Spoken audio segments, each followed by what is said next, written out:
dream I know, deep up my feelings for you.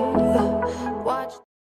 Hello reality viewers, welcome back again to Reality Latest Gist, the home of news and politics.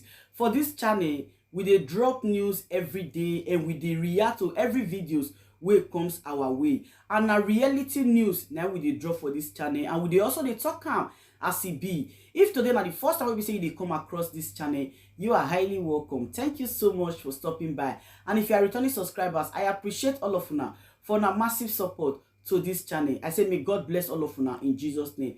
Amen. I get video where I want present to una this very moment, and I go to follow una, they watch the video. After we don't watch them together, make we drop our opinion constructively for the comment section. Like our videos and also share our videos if possible. Bye for now. Inside 2 or 3 days ago, now see this video where they trend up and down.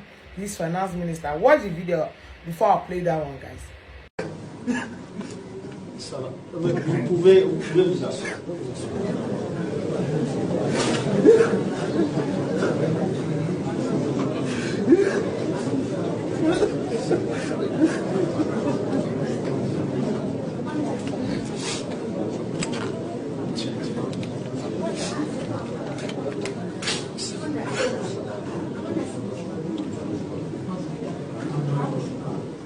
Voilà, now don't see the video where they say, okay, may I read down for now so that I understand wetin that video really all about.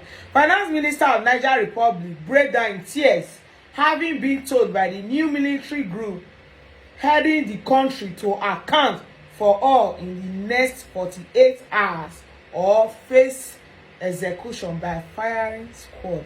Now he begin to cry because no evidence. No evidence. So this emergency meeting where they call Africans. Africans now great continent. Please, my people, I'll allow now to watch this video. Please take your time and listen to where the reason for the emergency. Now see this white man they talk. Please watch this video. This one won't be any other video. And don't forget, follow my new page. Let's be now my new page with that. I will post for the two because they report this one. I don't want to make I come up for social media. You guys got backup page because as they hot, we go they give them back to back waiting they deserve. Stay tuned, guys. I'll be right back. Now, leaders from across West Africa are set to meet for an emergency summit following the coup in Niger. Soldiers announced the military takeover on Wednesday, ousting President Mohamed Bazoum, who'd been in power for only 2 years.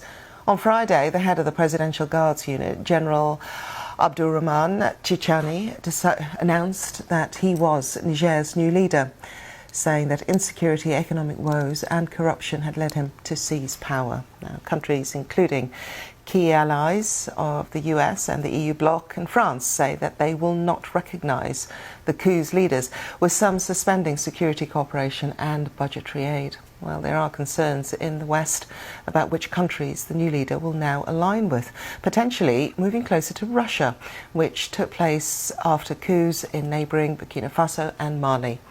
Ahead of that meeting of the Economic Community of West African States and the West African Economic and Monetary Union, the coup's leaders have warned against any military intervention being taken against them.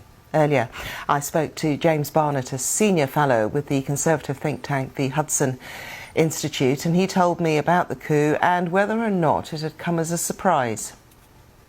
It is and it isn't, insofar as I don't think that anyone, other than maybe some people in Niamey who are following some of the kind of internal political maneuvers very closely, expected that there would be a coup this week. That said, I think that a lot of Western policymakers for a long time have kind of overestimated the kind of stability of Niger and underappreciated the fact that this is a country that has experienced many coups throughout its history, and also one in which there is still a very fragmented security sector, in which there are many rival units, both traditional units that have kind of been involved in some of these putches in the past, as well as kind of new special forces units, some that have actually been trained by the US and France, that are kind of creating a new political environment, a new political landscape within the military that has been very difficult for the President Bazoum to control. What is it about coups and this area of West Africa? Well, I think some would argue that, there's something of a domino effect, if you will, that when militaries see that a neighboring country, that officers have managed to pull off a successful coup in that region, in that country, without any serious international sanction or without, themselves losing power to a democratic, to a domestic opposition, then they assume that the conditions are set in their own country to do the same. And I think that what we've seen in Mali and Burkina Faso, both of which experienced two coups in the past few years, two coups each, and then also in Guinea as well, that there's definitely a sense that the West Africa region, that there's not really any serious costs to staging a coup in terms of the regional diplomatic response or the international response. What we've seen, though, unfortunately, in Mali and Burkina Faso, especially, is that the military regimes that have come to power have been very ill-equipped to handle the insecurity in their states, the prevailing insecurity, primarily in the form of jihadist insurgency. But I think, unfortunately, for the putschists in Niger, their primary concern is not necessarily about the kind of status of the jihadist insurgency there. Their primary concern has more to do with their own kind of political and financial power within Niger, within the security sector in Niger. Is this primarily a problem for Africa or the African leaders, the African organisations to solve? Because we've seen the AU say, you've got 15 days to put a civilian government back in place. But then you've also got the likes of the EU, France, you've got the US also saying that they don't recognise the new leaders. Nigeria is Niger's neighbour, relatively stable. I mean, they have their own security issues, particularly with kidnappings for ransom and etc. What do they make of what's taking place in their neighbour?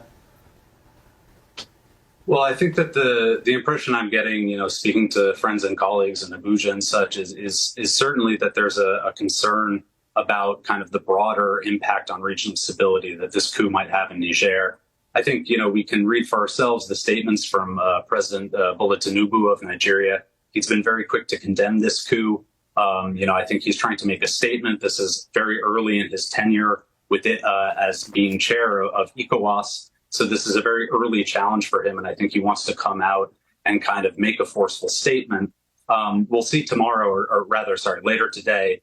We'll see, what comes out of this extraordinary summit that he's called in Abuja within ECOWAS. But I think so far, certainly publicly, the Nigerians as well as the other ECOWAS member states have made it very clear that they don't, that they want to return to civilian rule in Niger. And I also think that, Nigerians very understandably are concerned about kind of the stability of their northern neighbor and what impacts that might have, what second order effects that might have on their own security, on their own stability.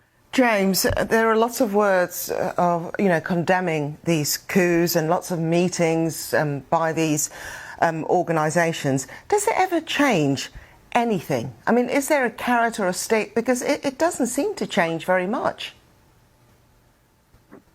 Yeah, I think, unfortunately, the recent history of the Sahel has been quite bleak in that regard. We've heard a lot of these similar condemnations after the coups in Mali, Burkina Faso. Again, both of those countries experienced two coups apiece. We heard similar things after Guinea. I do think that ECOWAS, the language has been a bit more forceful and a bit quicker in this instance than it was previously. There's often been a lot of prevarication and kind of delays in issuing some of these statements and condemnations. But at the end of the day, I think it is unfortunately a situation in which the putschists, the people in the junta in Niger, is not necessarily going to be deterred simply by rhetoric from the neighboring states, and even sanctions, which are the other tool that both ECOWAS and the US and the EU and others kind of have at their disposal. Sanctions only have a limited effect on people who are, willing to put their lives on the line to take power from their own president. So I think, unfortunately, this is a situation where we shouldn't expect too much to necessarily change too quickly. And that was James Barnett from the Hudson Institute speaking to me earlier.